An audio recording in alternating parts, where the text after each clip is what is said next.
Ги започнуваме регионалните вести. Ова се настаните на денот. 128 нови случаи на COVID-19 во земјава, од кои 6 во Тетово и 13 во Гостивар. Гостиварци нема да отстапат од барањето депонијата Русино да се дислоцира.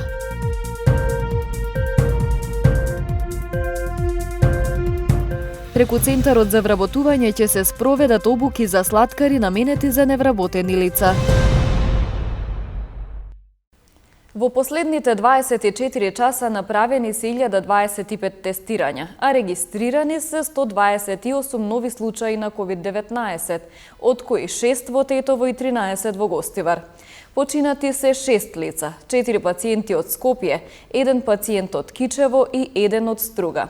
Денеска Институтот за јавно здравје регистрира 137 оздравени пациенти. Кризниот штаб при општина Тетово денес одржа состанок на кој беше оценето дека во овој регион има опаѓање на бројот на активни случаи.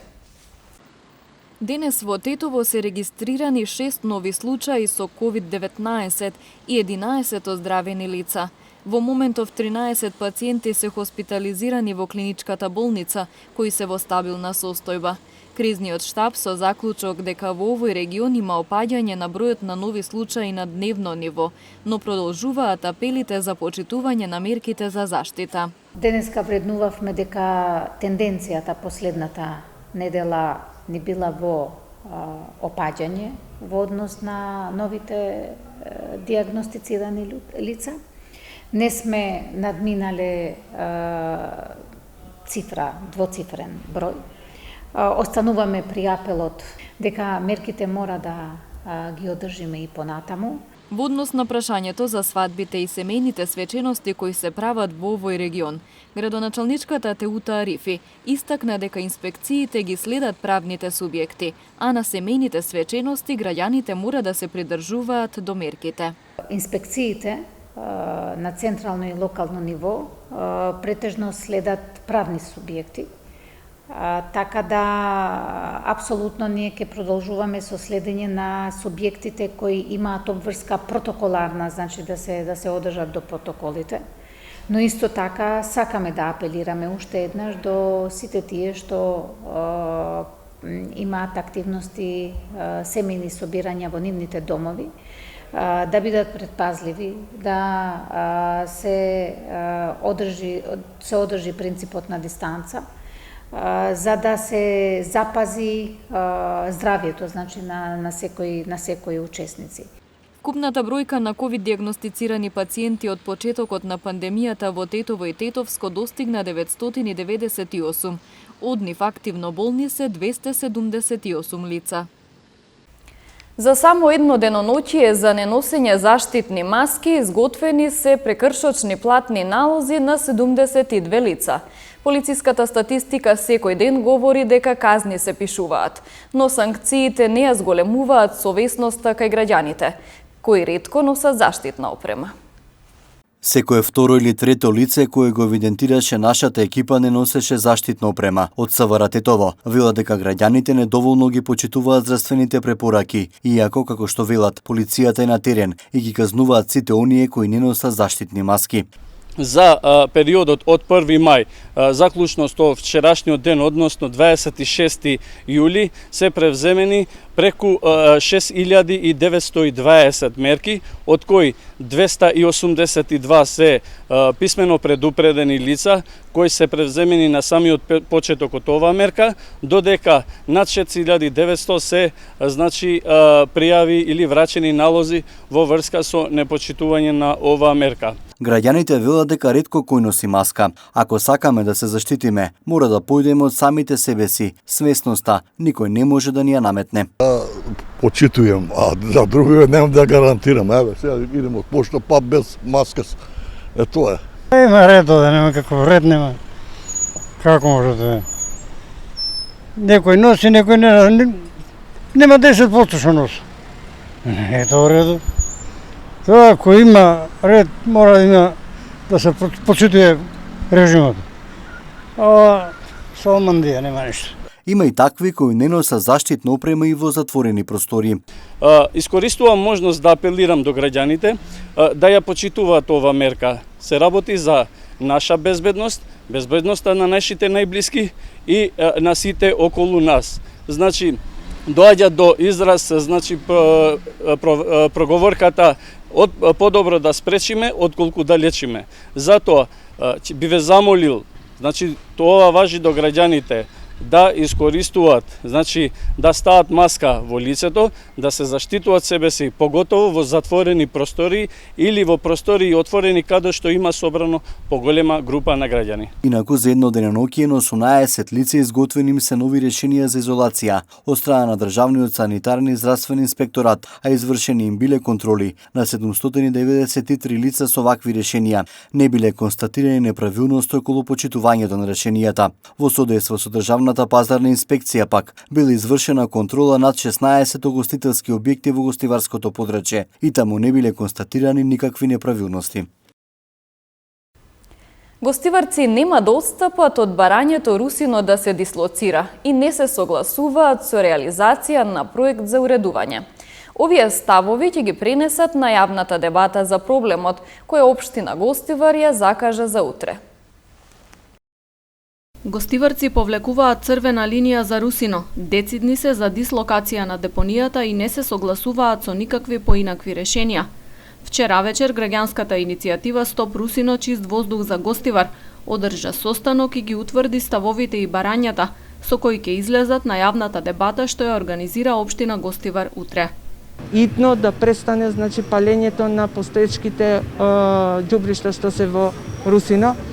Втората точка беше да се затвори Русино, значи тоа е ѓубриште, не е депонија. И третата точка да се превземат итни мерки за чистење на понатамошно, значи, действување со актуелните ѓубришта што сте во моментот што се во Русино, бидејќи понатака ќе ствара еколошка катастрофа за градот. Значи компромис со здравјето не се прави. Значи тоа е битно да се знае, бидејќи станува збор за многу реална ситуација што се однесува за здравјето на граѓаните. Градоначалникот на Гостивар Арбен Таравари досега во неколку наврати изјави дека ингеренциите на општината за Русино и се одземени.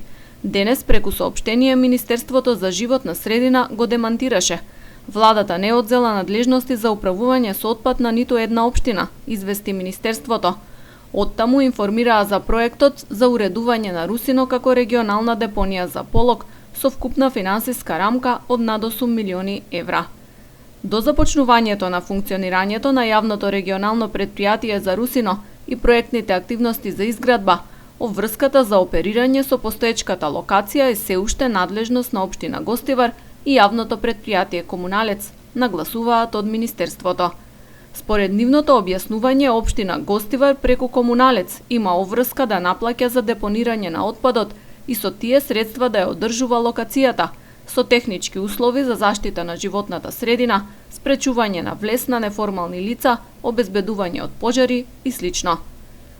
Додека локалната и централната власт си ја предаваат топката на одговорност, состојбата на Русино останува алармантна. Депонијата не престанува да гори, граѓаните се гушат во чад кој особено се чувствува во вечерните часови. На жешкото време среде лето не можат да отворат прозорци заради неподносливата смрдеа и загадување. На Гостивар, градот во кој се прави најубавата баклава во Македонија, му недостасуваат слаткари. Токму затоа преку Центарот за вработување ќе се спроведат обуки за слаткари, наменети за невработени лица. Гостиварската баклава е надалеку прочуен деликатес, кој еднаш ја вкусил секогаш ќе се враќа за парче плюс. Гостивар е град во кој слаткарската традиција се негува од давнина, но последнава деценија младите се поретко сакаат да навлезат во тајните на слаткарскиот занаед. Со цел да се поттикнат да го изучат и да им се помогне со работен ангажман, наредниот период ќе се спроведуваат обуки за слаткари на државна сметка. Дефицитарна професија е и фризерството, па и таа ќе биде офатена со оваа мерка. На сите кои ќе ги завршат обуките ќе им биде доделен сертификат, а во периодот додека траат ќе добиваат по 9.000 денари месечно за трошоци. Тут се отворени огласи за сладкари кои ќе користат 3-месечна обука и ќе се здобија со сертификат признат во цела Европа за занаето што ќе заврши и секој месец ќе добиват некои трошоци по 9.000 денари за да и покриет патни ранари на друго. Освен тоа имаме обука за фризери и фризерки, машки и женски. Значи секој кој сака да аплицира може да конкурира за да добие тој сертификат, да заврши со таа обука, која трае 2 месеци теоретска обука и 1 месец практична работа. Пријавувањето за учество во обуките за сладкари и фризери трае до петок 31 јули.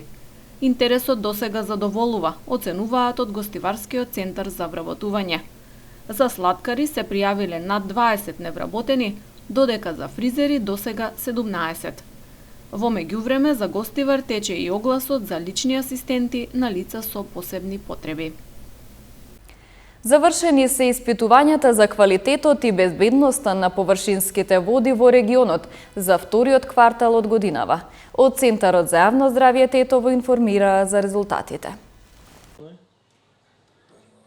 Согласно Националната годишна програма за јавно здравје, Центарот за јавно здравје од Тетово врши редовни испитувања на квалитетот и безбедноста на површинските води. Оттаму информираат дека извршени се испитувањата и од вториот квартал годинава, а за третиот квартал испитувањата се во тек.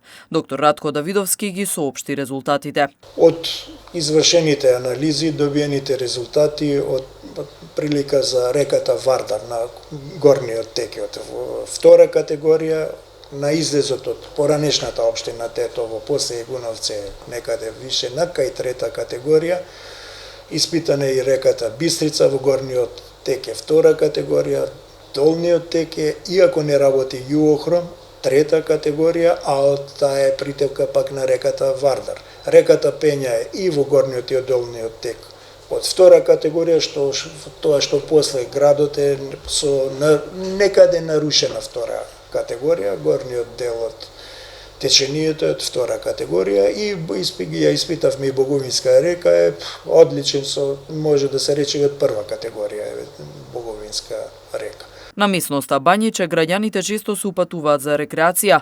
Давидовски зборува и за тамошниот квалитет на водата, како и за обичајот граѓаните често да полнат во шишиња од истата. Ја испитуваме и минералната вода, кај и најповеќе кај што се консумира на кривината и под мостот.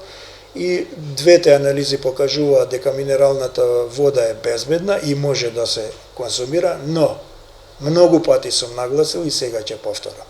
Кога одиме на лице место, гледаме дека се прават залики со огромни, се полнат шишиња пластични во големи количини. Минералната вода од местноста Бањиче не е замена за обичната вода и не смее да се пие повеќе од 2 до 3 чаши на ден и повеќе подолго од 72 часа. Ја повторно напоменувам да се, а кога се зема таму, да се складира во стаклени шишиња, не во пластични шишиња и во фрижидер. Давидовски додава дека колку е повеќе стои водата од местноста Бањиче, толку е поголем и ризикот по здравјето на луѓето. Исто така нагласува дека лицата кои страдаат од висок крвен притисок не треба да ја консумираат таа вода, а останатите да не ја користат како замена за обичната вода. Следуваат деталите од полицискиот билтен на секторот за внатрешни работи Тетово. Вчера во 19 часот на регионалниот пат Маврово-Дебар, на место викано Ростушко Анче, полициски службеници од СВР Тетово лишиле од слобода 26 годишник од дебарското село Велебардо, бидејќи при преглед кај него и во неговото патничко возило со гостиварски регистарски ознаки била пронајдена марихуана. Тој бил приведен во полициското оделение Ростуше и по целосно документирање на случајот против него ќе биде поднесен соодветен поднесок. Вчера во 15 часот во СВР Тетово 37 годишник од тетовското село Требош пријавил дека околу 14 часот и 35 минути кај кружниот тек помеѓу улица Браќа Миладинови со улица Видое Смилевски Бато во Тетово, додека се движел со неговото возило со швајцарски национални ознаки, му бил попречен патот од возило со тетовски регистарски ознаки, од кои излегле 2 лица и со метални предмети му го оштетиле возилото. Извршен бил увид од екипа на СВР Тетово и се преземаат мерки за целосно расчистување на случајот. Ноќеска околу 3 часот и 30 минути по полноќ во полициската станица Гостивар било пријавено дека околу 3 часот и 20 минути по полноќ во угостителски објект во трговски центар во Гостивар по претходна вербална расправија се случил физички напад во кој биле вклучени вкупно 4 лица. Се преземаат мерки за расчистување на случајот. Вчера исто така во 11 часот и 5 минути во полициската станица Тетово 41-годишна жителка на Тетовска Барвеница пријавила дека во селото била касната од куче скитник.